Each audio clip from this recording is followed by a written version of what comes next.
নোয়াখালী কোম্পানীগঞ্জ উপজেলা প্রেস ক্লাবের সভাপতির বিরুদ্ধে মিথ্যা মামলা ও হয়রানিমূলক মামলা করার নিন্দা ও প্রতিবাদ জানিয়েছেন সংগঠনটির সদস্যরা। নোয়াখালী কোম্পানীগঞ্জ উপজেলা সরাদারি ইউনিয়ন ৬ নং ওয়ার্ডের উপজেলা আওয়ামী লীগের যুগ্ম সাধারণ সম্পাদক নুরুজ্জামান স্বপন এর ঘরবাড়ি ভাঙচুর করে একদল দুষ্কৃতী।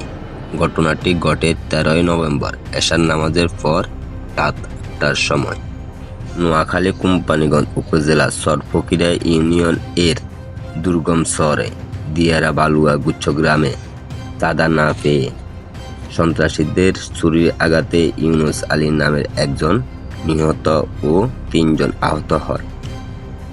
ঘটনাটি ঘটে ১৪ নভেম্বর বৃহস্পতিবার দুপুরে কোম্পানীগঞ্জ উপজেলার চরফকিরা ইউনিয়ন দিয়ারা বালুয়া গুচ্ছগ্রাম ঘাটে। আর নিহত ব্যক্তি হল চরফকিরা ইউনিয়নের দিয়ারা বালুয়া গুচ্ছ গ্রামের ৯ নং ওয়ার্ডের রয়সুল হকের ছেলে ইউনুস আলী এরশাদ। আর অন্যান্য আহতরা হল নিহত ইউনুস আলীর ছোট ভাই জহির, ফরহাদ ও নিজাম। আর এই ঘটনাটির বিষয়ে মুখ খুললেন নিহত ইউনুস আলী এরশাদের বোনের স্বামী। বিস্তারিত দেখুন ভিডিওতে। যে ফোনটা হয়েছে এরশাদ মাঝি, এটা আমার শালা শাহজাহান আর বাবার, যেটা আমার ছেলে বলছে, আমি বলছি এটা ভুল, বানোয়ার, এটা কোনো বানানোর আসুক নেই।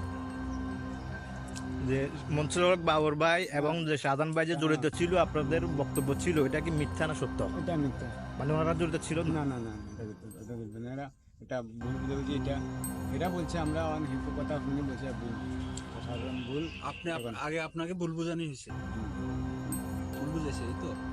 তার মানে আমরা এখন ক্লিয়ার হলাম যে যে আপনার সম্বন্ধী যে মার্ডার হয়েছেন, ওনার খুনের সাথে মুস্তাফিজুরের মনসুর হক বাবুর ভাই এবং শাহজাহান ভাই জড়িত নয়। না, কোনো জড়িত নেই।